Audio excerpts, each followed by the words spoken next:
Student, welcome to all of you on my YouTube platform SK Mission Next Gen। तो dear student, आज का हमारा topic है Indo Greek और शाका के ऊपर। तो आइए हम एक एक करके आज के टॉपिक को यहाँ पे पढ़ते हैं। तो सबसे पहले डियर स्टूडेंट, सबसे पहले आप यहाँ पे देखिए कि जो आपका मोरन एम्पायर के बाद अगर हमने किया, तो अगर आप देखेंगे मोरन एम्पायर को टेक ओवर किया था शुंग वंश ने यहाँ पे। बट यहाँ पे और भी देश के अलग अलग हिस्सों में यहाँ पे जो राजा या शासक रूल कर रहे थे, तो उसमें अगर हम देखेंगे इस वाले क्षेत्र में अगर हम बात करेंगे, यहाँ पे इंडो पर्थियन रूल कर रहा। इस वाले क्षेत्र में इंडो ग्रीक इंपोर्टेंट शासक मेनांदर हुआ। ये सारे सारे टेबल पे स्टार्टिंग में दिया हुआ डियर स्टूडेंट। यहाँ पे देखेंगे आपका कन्नम empire, Satavahana empire, Shaka empire, Kushan empire, Indo Greek, Indo पर्थियन।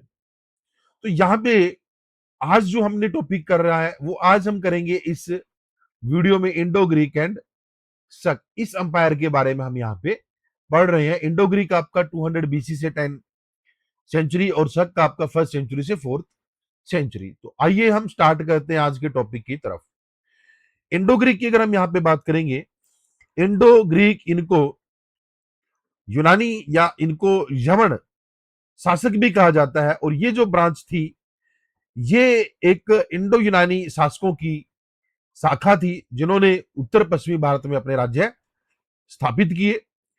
ये सिकंदर के साम्राज्य तथा बाद में मौर्य साम्राज्य के पतन के बाद भारत में आए और इन्होंने भारत में लगभग 200 ईसा पूर्व से लेकर 10वीं ईस्वी तक इन्होंने शासन किया। और इनकी जो राजधानी या जो कैपिटल थी वो तक्षशिला थी। और मोस्ट फेमस जो इंडो यूनानी शासक जो था वो था मेनांडर प्रथम या मिलिंद, जो बौद्ध भिक्षु नागसेन के साथ अपने संवाद या वार्तालाप के लिए प्रसिद्ध है। और ये वार्तालाप नागसेन और मिलांदर के बीच में हमें मिलिंदापन हो नामक ग्रंथ में देखने को मिलती है। Very very most important fact. Indo यूनानी जो शासकों ने भारतीय उपमहाद्वीप में सबसे पहले स्वर्ण मुद्राएं जारी की थी, बड़ी अच्छी उन्नत किस्म की। बट ये जो गोल्ड के जो कॉइन थे, स्वर्ण मुद्राएं थी, बड़ी रेयर थी, बड़ी कम थी। तांबे और चांदी की मुद्राओं का ज्यादा प्रचलन था। आइए अब हम देखेंगे यहाँ पे पोजीशन आपने सभी ने देख ली, क्या पोजीशंस थी इंडो ग्रीक साम्राज्य की। काज क्या था इनका, इन्वेजन्स का, आक्रमण क्यों किया। जैसे ही अलेक्जेंडर की जब मृत्यु होती है 323 में, उसके बाद विशाल साम्राज्य उसके सेनापतियों में विभाजित हो जाता है। तो सिकंदर के सेनापति सेलुकस प्रथम निकेटर ने पूर्व दिशा में अपना साम्राज्य बढ़ाने का प्रयास किया। और अगर हम देखेंगे मौर्य साम्राज्य के पतन के बाद भारत का उत्तरी पश्चिमी क्षेत्र राजनीतिक रूप से कमजोर हो गया था। और भारत के समृद्ध संसाधन, उपजाऊ भूमि तथा व्यापारिक मार्ग यूनानियों को आकर्षित करते थे। और यूनानी मध्य एशिया एवं पूर्वी बाजारों से जुड़े महत्वपूर्ण व्यापारिक मार्गों पे आक्रमण या नियंत्रण स्थापित करना चाहते थे। तो यही सबसे बड़ा कारण था इनका आक्रमण करने का। तो आइए हम देखेंगे यहां पर जो इंडो यूनानी जो राज्य थे, इनकी जो मुद्राएं थी, इनकी मुद्राएं जो थी वो द्विभाषीय मुद्राएं थी, बाइलिंगुअल। इसके अगर भाग पर यूनानी भाषा देखने को मिलती है और पृष्ठ भाग जो पिछले रिवर साइड पर हमें खारोष्टी देखने को मिलती है। Beautiful design and highly quality gold, silver and bronze coin, उत्कृष्ट गुणवत्ता की स्वर्ण, रजत एंड कांस्य मुद्राएं। इनकी मुद्राओं पर हमें ज्यूस, एथिना एंड हेराक्लीज जैसे यूनानी देवताओं के हमें चित्र देखने को मिलते हैं, लाइक दैट। और भारत में व्यवस्थित स्वर्ण मुद्राओं का प्रारंभ करने का श्रेय इंडो ग्रीक को ही जाता है। गोल्ड कोइन स्वर्ण मुद्राएं अपेक्षाकृत दुर्लभ थी, कम थी। मुख्य रूप से तांबे एंड चांदी की मुद्राएं प्रचलन में थी। अगर आप देखेंगे इनके फ्रंट भाग पर जो राजा कि अगर हम देखेंगे राजा का चित्र दिखाई देता है, उसका जो फेस है दाई और मुख किए हुए है यहाँ पे। और यूनानी भाषा के अंदर इसमें अभिलेख लिखा हुआ है, ठीक है। और रिवर साइड, अपोजिट साइड अगर हम देखेंगे, ज्यूस का चित्र हमें देखने को मिलता है, उसके हाथ में वज्र है और खारोष्टी लिपि में अभिलेख यहाँ पे लिखे हुए हैं। तो ये सभी आपने देखा। तो मिनांडर की अगर हम यहाँ पे बात करेंगे, मिनांडर प्रथम की जो रजत मुद्राएं हैं उसमें हमें उत्कृष्ट कलात्मक शैली देखने को मिलती है। यूनानी एवं भारतीय परंपराओं का समन्वय देखने को मिलता है और द्विभाषी अभिलेख इनकी प्रमुख विशेषता है। ये सब कुछ हमने यहाँ पे देखा। तो डियर स्टूडेंट, आई होप यहां तक आप सभी को अच्छे से समझ में आया। और एक इंपॉर्टेंट फैक्ट के बारे में मैं बताता हूं, जो मेलांदर थे इन्होंने बाद में बौद्ध धर्म को स्वीकार किया था और इनकी जानकारी हमें मिलंदा पन्हो तथा बौद्ध परंपराओं से मिलती है। और इंडो यूनानियों ने भारतीय संस्कृति पर हेलेनिस्टिक कला, उत्कृष्ट सिक्का प्रणाली की अगर हम यहाँ पे बात करेंगे, एंड मूर्ति कला, प्रशासनिक परंपराओं का प्रभाव छोड़ा, जिसने आगे चलकर गांधार कला के विकास में महत्वपूर्ण भूमिका निभाई। तो डियर स्टूडेंट, यहां तक सभी को अच्छे से समझ में आया। आइए हम नेक्स्ट स्लाइड की तरफ मूव करते हैं। इंडो ग्रीक वाला जो पार्ट है इसमें हम देखेंगे टेरिटोरियल एक्सटेंट। इंडो यूनानी राज्य का विस्तार उत्तरी पश्चिमी भारत तक था, जिसमें आज की डेट में आपका अफगानिस्तान, पाकिस्तान, पंजाब, राजस्थान और गुजरात के कुछ भाग शामिल थे। अपने सर्वाधिक विस्तार के समय उसका राज्य पूर्व में यमुना नदी और पश्चिम में सौराष्ट्र तक फैला हुआ था। ये हमने यहाँ पे मैप में आप देख सकते हो। यहाँ पे अगर हम इंपोर्टेंट शासक की बात करेंगे, जो पहले जो फेमस रूलर थे डायोटोटस प्रथम, अगर हम बात करेंगे founder of Indo Greek kingdom in bacteria वाला क्षेत्र, अफगानिस्तान, तजाकिस्तान जो वाला क्षेत्र इसको हम कहेंगे, एंड नॉर्थ वेस्टर्न इंडिया वाला पार्ट। और अगर हम यहाँ पे बात करेंगे, इन्होंने इंडो यूनानी राज्य की नींव रखने वाले प्रारंभिक शासकों में से इनको गिना जाता है। सेकंड हम देखेंगे डिमेट्रियस प्रथम, लगभग 200 से 180 ईसा पूर्व, भारत पर आक्रमण करने वाला प्रथम प्रमुख इंडो यूनानी शासक कहा जाता है। पंजाब के बड़े भाग पर अधिकार किया और यमुना तक ये पहुंचा और इसने उत्तर भारत में इंडो यूनानी शक्ति का विस्तार किया। उसके बाद अगर हम बात करेंगे मेनांडर प्रथम या मिलिंद 165 से 130 ईसा पूर्व, सबसे प्रसिद्ध इंडो यूनानी शासक में जाना जाता है और बौद्ध भिक्षु नागसेन के साथ इनका संवाद देखने को मिलता है मिलंदा पन्हो नामक ग्रंथ के अंदर। और ये बौद्ध धर्म का संरक्षक माना जाता है, बहुत ही ज्यादा महान पैटर्न माना जाता है इनको, और इनके सिक्के भारत के अनेक भागों से हमें प्राप्त हुए हैं। स्टेटो प्रथम, यहाँ पे देखिए डियर, कुछ बुक में 20 BC से 10 यहाँ पे दिखाया गया है।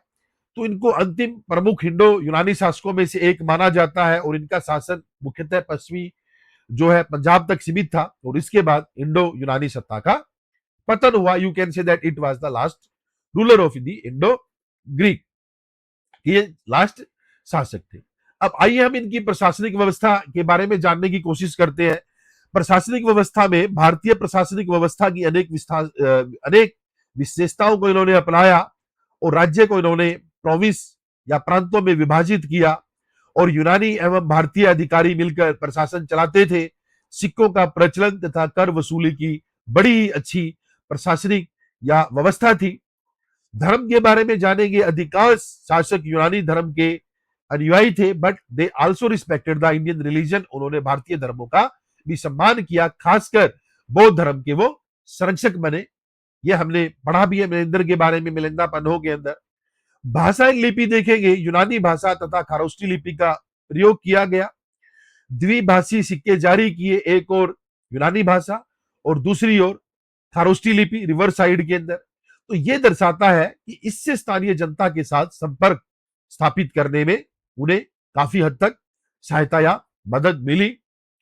आर्ट, कल्चर और अदर कंट्रीब्यूशन देखेंगे, इंडो ग्रीक रूलर ने गांधार कला के विकास में आधारशिला को रखा और ये गांधार शैली, ये यूनानी एंड फारसी तथा भारतीय कला का एक सुंदर समन्वय है। और अगर फीचर देखेंगे, इसमें बुद्ध की यथार्थवादी मानव आकृति को दर्शाया गया। ड्रेपरी मतलब वस्त्रों की प्राकृत सिलावटें, एंड करली हेयर, गुगराले बाल, and use of stone and stucco, पत्थरों का, स्टूको का मतलब प्लास्टर का प्रयोग किया गया है। और इसके अलावा अन्य योगदान में देखेंगे, व्यापार एंड वाणिज्य को बढ़ावा दिया, नगरीकरण को प्रोत्साहित किया, हेलेनिस्टिक कला, मूर्ति कला एवं स्थापत्य का प्रचार किया। इन्होंने मदद की, बौद्ध धर्म के प्रचार में बड़ा योगदान दिया। भारत एवं पश्चिमी देशों के बीच सांस्कृतिक संबंध यहाँ पे मजबूत किए गए। अगर आप देखेंगे आर्कियोलॉजिकल सोर्सेज में सिक्के सबसे महत्वपूर्ण स्रोत है। इंडो ग्रीक के बारे में जो जानकारी मिलती है, इंस्क्रिप्शन जिसमें तक्षशिला एवं पुष्प कलावती जैसे क्षेत्रों से हमें जो प्राप्त हुए हैं, पोट्री मृदभान उत्तर भारतीय, काली पॉलिशदार मृदभान नॉर्दर्न ब्लैक पॉलिस्टवेयर अगर हम देखेंगे, और काफी जगह पे विभिन्न स्थलों पे हमें ये मिली है। स्कल्पचर विशेष रूप से गंधार कला की मूर्तियां एक यहाँ पे पुरातात्विक स्रोत का एक महत्वपूर्ण योगदान इन्होंने दिया। तो अगर हम यहाँ पे देखेंगे डियर स्टूडेंट, इंडो ग्रीक ने बहुत बड़ा इंपॉर्टेंट रोल प्ले किया भारतीय इतिहास के अंदर। इन्होंने हेलेनिस्टिक कल्चर, कला, कॉइनेज एंड एडमिनिस्ट्रेटिव प्रैक्टिस को इंट्रोड्यूस किया, और ये बहुत बड़ा गैप माना जाता है इंडिया और वेस्टर्न वर्ल्ड के बीच में। मतलब ये ब्रिज का काम किया, जोड़ने का काम किया। और यहाँ पे मिलांदर जिसको मिलिंद कहेंगे, उसको महान इंडो शासक के तौर पे जाना जाता है। तो डियर स्टूडेंट, यहां तक सभी को अच्छे से समझ में आया होगा। तो आइए हम नेक्स्ट स्लाइड की तरफ मूव करेंगे। हमारा इंडो ग्रीक कंप्लीट हो चुका है डियर स्टूडेंट, और इसी वीडियो में मैं आपको साका या इंडो स्काइथन भी कवर करूंगा। तो आइए हम इंडो स्काइथन के बारे में जानते हैं, शासक के बारे में। तो जो शक थे, ये मध्य एशिया से आए एक स्काइथियन समुदाय की एक ब्रांच थी, और इन्होंने द्वितीय शताब्दी ईसा पूर्व उत्तर पश्चिमी दरों के माध्यम से भारत में प्रवेश किया, और धीरे धीरे इन्होंने उत्तर पश्चिमी भारत, गुजरात, मालवा तथा महाराष्ट्र के कुछ भागों में अपना शासन स्थापित किया, और भारतीय अभिलेख में उन्हें सैत्रप कहा गया। Very very most important fact. और they were contemporary of the Satavahana in the Deccan, Deccan में वो सातवान के समकालीन थे। मतलब यहाँ पे दो दक्षिणी भारत में सातवान डायनास्टी रूल कर रही थी यहाँ पे। अगर हम यहाँ पे देखेंगे शक का जो राज्य थे, अगर हम यहाँ पे बात करेंगे इंपोर्टेंट तक्षशिला, पेशावर, मथुरा एंड उज्जैन। अगर हम प्रमुख शक शासक को यहाँ पे देखेंगे, मायूस जिसको हम मोगा भी कहते हैं, 125 से 85 ईसा पूर्व भारत का प्रथम शक शासक के तौर पे इनको जाना जाता है। पंजाब एवं गंधार के कुछ भागों पे अधिकार किया। सेकंड है एजिस प्रथम, 580 से 12 ईसा पूर्व, सबसे शक्तिशाली शक शासकों में से एक। पंजाब से गुजरात एवं मालवा तक राज्य का इन्होंने विस्तार किया, और द्विभाषी सिक्के जारी किए, जिसमें एक तरफ ग्रीक और दूसरी तरफ अगर हम देखें खारोष्टी, मतलब एक तरफ यूनानी भाषा और दूसरी तरफ खारोष्टी भाषा देखने को मिलती है।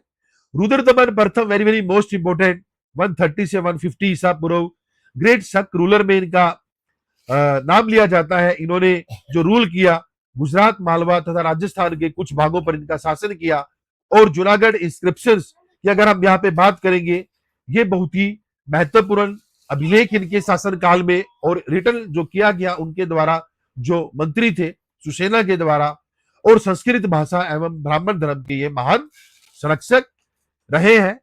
तो अन्य इंपोर्टेंट फैक्ट्स के बारे में डियर स्टूडेंट हम यहाँ पे जानते हैं। अदर इंपोर्टेंट फैक्ट जो है, इनकी उत्पत्ति की अगर हम यहाँ पे बात करेंगे, जो शक है मध्य एशिया की स्काइथियन जनजातीय समूह से संबंधित थे, और उनका मुख्यतः जो जीवन था घमंतु पशुपालक था, और उन्होंने क्षत्रप प्रणाली की शुरुआत की, और क्षत्रप प्रांतीय जो शासक होते थे, और महाक्षत्रप जो था सर्वोच्च शासक होता था। अगर हम यहाँ पे बात करेंगे सिक्कों के बारे में, उन्होंने तांबे, चांदी एवं सिक्के, शीशे के सिक्के जारी किए, और सिक्कों पर यूनानी एवं खरोष्टी दोनों भाषाओं में लेख हमें देखने को मिलते हैं। अर्थव्यवस्था एंड व्यापार की अगर हम यहाँ पे बात करेंगे, व्यापार एवं वाणिज्य को उन्होंने प्रोत्साहन दिया, एंड भारत, मध्य एशिया तथा रोमन साम्राज्य को जोड़ने वाले व्यापारिक मार्गों पे नियंत्रण किया। धर्म एंड संस्कृति की बात करेंगे, ब्राह्मण धर्म एवं बौद्ध धर्म दोनों के प्रति इन्होंने टॉलरेंस नीति को अपनाया, और इन्होंने पैटर्नाइज किया दोनों के दोनों धर्मों को। संस्कृत एंड प्राकृत भाषा को इन्होंने अपने अभिलेखों में प्रयोग किया गया। कला की अगर हम बात करें, आर्किटेक्चर्स की बात करें, कला एवं आर्किटेक्चर्स के विकास में बहुत इंपॉर्टेंट योगदान दिया। उनकी मुद्राओं एवं कला पर पश्चिमी यानी कि यूनानी और ईरानियन प्रभाव स्पष्ट दिखाई देता है। अगर हम यहाँ पे बात करेंगे, रुद्रदमन वन ने जूनागढ़ में सुदर्शन झील, जिसका निर्माण चंद्रगुप्त मौर्य जो मौर्य वंश के शासक थे उन्होंने करवाया था, और इन्होंने एक इंपॉर्टेंट रोल प्ले किया राइज ऑफ द वेस्टर्न सैत्रप, मतलब पश्चिमी सैत्रपों की शक्ति को मजबूत किया। अगर हम यहाँ पे देखेंगे, चौथी शताब्दी ईस्वी में उनका जो राज्य की अगर हम बात करेंगे, अंत गुप्त साम्राज्य विशेषकर चंद्र गुप्त द्वितीय द्वारा समाप्त कर दिया गया और रुद्रदमन ने यहाँ पर सुदर्शन लेक को रिपेयर कराया था। इसका जिक्र हमें जूनागढ़ जो है इंस्क्रिप्शन से मिलता है। तो अगर हम यहाँ पे देखेंगे जो शक थे इनकी अगर हम यहाँ पे बात करेंगे, पहली फॉरेन जो ताकत थी जिन्होंने अपना स्टेबल रूल भारत में स्थापित किया और इन्होंने इंपोर्टेंट प्रशासनिक सुधार शिक्षा प्रणाली में एक बहुत बड़ा इंपोर्टेंट योगदान दिया भारतीय साहित्य और इकोनॉमी के अंदर। तो डियर स्टूडेंट यहां तक सभी को अच्छे से समझ में आया होगा। तो आइए हम नेक्स्ट और लास्ट स्लाइड की तरफ मूव करते हैं। अगर हम यहाँ पे देखेंगे जो शक थे इनकी जो प्रमुख राजधानियां में तकसीला आता है, प्रारंभिक शक का जो सत्ता का प्रमुख केंद्र रहा है उज्जैन, ये पश्चिमी क्षेत्रपों की महत्वपूर्ण राजधानी रही है। व्यापार एवं प्रशासन का प्रमुख केंद्र जूनागढ़ रीजन है। रुद्रदमन प्रथम के समय का प्रमुख प्रशासनिक केंद्र और प्रसिद्ध जूनागढ़ अभिलेख यहीं से प्राप्त हुआ है। अगर हम यहाँ पे भाषाएं देखेंगे और ये सभी के सभी नगर इंपोर्टेंट व्यापारिक केंद्र है या प्रशासनिक व्यवस्था के तौर पर, व्यापार के तौर पर और साहित्य के तौर पर। लैंग्वेज जो यूज हुई प्रारंभिक अभिलेखों में प्राकृत भाषा का प्रयोग देखने को मिलता है और बाद में हमें अभिलेखों में संस्कृत भाषा का प्रयोग देखने को मिलता है। सिक्कों पर यूनानी एवं खरोष्टी लिपि का उपयोग देखने को मिलता है। अगर हम यहाँ पे बात करेंगे इससे ये स्पष्ट होता है कि शक शासकों ने भारतीय एवं विदेशी परंपराओं का यहाँ पे समन्वय किया। अगर हम यहाँ पे देखेंगे सातवाहन के साथ इनके रिलेशंस कैसे थे, साका एंड सातवाहन के बीच में अनेकों युद्ध हुए। अगर हम यहाँ पे देखेंगे गौतमी पुत्र सतकर्णी ने शक्तिशाली जो पश्चिमी क्षत्रप नाहपान को यहाँ पे पराजित किया। अगर हम यहाँ पे बात करेंगे जो एक कन्फ्लिक्ट था दक्षिण एवं पश्चिमी भारत के इतिहास की महत्वपूर्ण घटनाओं में से जाना जाता है। तो आगे हम डियर स्टूडेंट देखेंगे जूनागढ़ अभिलेख के बारे में। इसको इशू करने वाले रुद्रदमन प्रथम थे। 150 ईस्वी में इसको जारी किया गया और इसको पहला लंबा अभिलेख माना जाता है जिसमें क्लासिकल संस्कृत का यहाँ शास्त्रीय संस्कृत का यूज किया गया है और इसमें सुदर्शन झील की मरम्मत का उल्लेख मिलता है और यह संस्कृत साहित्य एवं इतिहास का अत्यंत महत्वपूर्ण स्रोत है।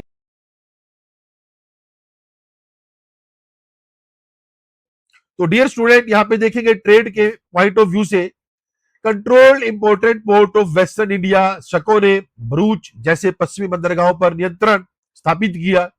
उन्होंने रोमन साम्राज्य एवं मध्य एशिया के साथ व्यापार को बढ़ावा दिया। उनके शासनकाल में व्यापार एवं वाणिज्य का उल्लेखनीय विकास हुआ। अगर हम यहाँ पे देखेंगे सिल्क ट्रेड रूट कनेक्शन, उत्तर पश्चिमी भारत में उनकी स्थिति के कारण भारत सिल्क रूट से जुड़ गया। इससे मध्य एशिया, चीन एवं पश्चिमी देशों के साथ व्यापार एवं संस्कृति का आदान प्रदान बढ़ा। तो शक भारत और बाहरी दुनिया के बीच एक सेतु के रूप में मतलब एक इंपॉर्टेंट रोल प्ले करते थे, कनेक्शन का काम करते थे। एंड लास्ट में डियर स्टूडेंट देखेंगे डिक्लाइन क्यों हुआ। लगभग 395 ईस्वी के आसपास चंद्रगुप्त द्वितीय जो गुप्त वंश के शासक थे, इन्होंने पश्चिमी क्षेत्रप को पराजित किया और इसके बाद भारत में शक सत्ता का अंत हो गया। And this mark the end of the शक रूल इन द इंडियन सब कॉन्टिनेंट। और इसके अलावा अगर हम यहाँ पे इंपॉर्टेंट फैक्ट देखेंगे जो जूनागढ़ इंस्क्रिप्शन है ये पहला लंबा संस्कृत अभिलेख के तौर पे जाना जाता है। और अगर हम यहाँ पे देखेंगे जो गौतमी पुत्र सतकर्णी के द्वारा नाहपान को यहाँ पे पराजित किया गया इसका भी जिक्र मिलता है। अगर हम यहाँ पे देखेंगे पश्चिमी क्षेत्रप को चंद्रगुप्त द्वितीय जो गुप्त वंश के शासक थे उन्होंने हराया। क्षेत्रप एंड महाक्षेत्रप जैसी उपाधि का यहाँ पे यूज और प्रमुख व्यापारिक केंद्र जिसमें उज्जैन, तक्षशिला एंड जूनागढ़ देखने को हमें मिलता है। तो डियर स्टूडेंट आई होप ये वीडियो आपको अच्छी लगी। तो प्लीज मेरे इस चैनल को लाइक, सब्सक्राइब एंड कमेंट कीजिए। And thanks for watching. मिलते हैं आपके साथ नेक्स्ट वीडियो में अच्छे अच्छे कंटेंट के साथ। तब तक के लिए डियर स्टूडेंट बाय बाय, मिलते हैं नेक्स्ट वीडियो।